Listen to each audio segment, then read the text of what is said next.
Scam 2003 the Telgi story की कहानी। साल 2020 में हंसल मेहता और तुषार हीरानंदानी की जोड़ी स्कैम 1991 में हर्षद मेहता की कहानी लेकर आई थी। वो शख्स जिसकी वजह से स्टॉक एक्सचेंज, सेबी और यहां तक कि प्रधानमंत्री कार्यालय तक की नींद हराम हो गई थी।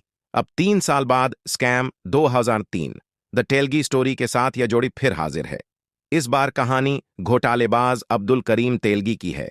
ये सच्ची कहानी पत्रकार संजय सिंह की लिखी किताब तेलगी स्कैम रिपोर्टर की डायरी से ली गई है। सीरीज की कहानी तेलगी के 30,000 करोड़ के स्टाम्प पेपर घोटाले के इर्द गिर्द बुनी हुई है। यह अब्दुल करीम तेलगी के ऊंचाइयों तक पहुंचने और गिरफ्तारी तक की यात्रा पर ले जाती है। ट्रेन में फल बेचने वाला अब्दुल करीम तेलगी एक दिन देश का सबसे कुख्यात घोटालेबाज बनेगा, ये किसी ने नहीं सोचा था। तेलगी गगनदेव रियार का जीवन संघर्षों से भरा रहा, इससे कोई इनकार नहीं है।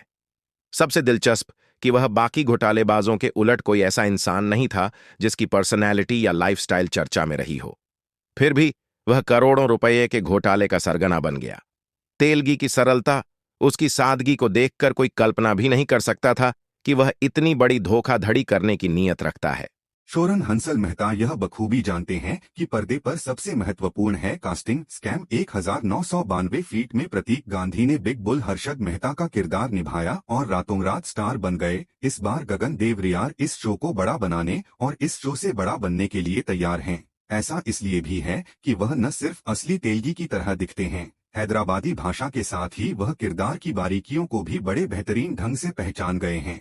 डायरेक्टर तुषार हीरानंदानी ने गगन देव रियार से उनकी बेस्ट परफॉर्मेंस करवाई है और वह इसके लिए तारीफ के हकदार हैं। इसके लिए कास्टिंग निर्देशक मुकेश छाबड़ा की नजरों को भी दाद देनी होगी।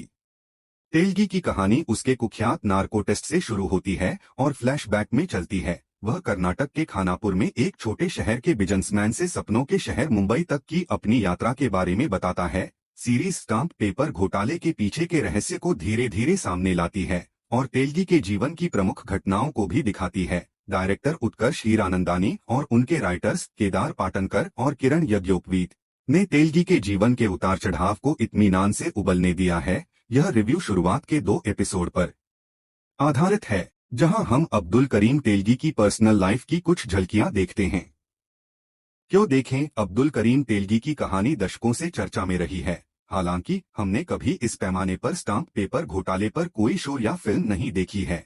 पिछली स्कैम 1992 फीट सीरीज की तरह हंसल मेहता इस बार भी अपनी विरासत को आगे बढ़ा रहे हैं। ऐसे में स्कैम 2003 फीट देखना तो बनता है।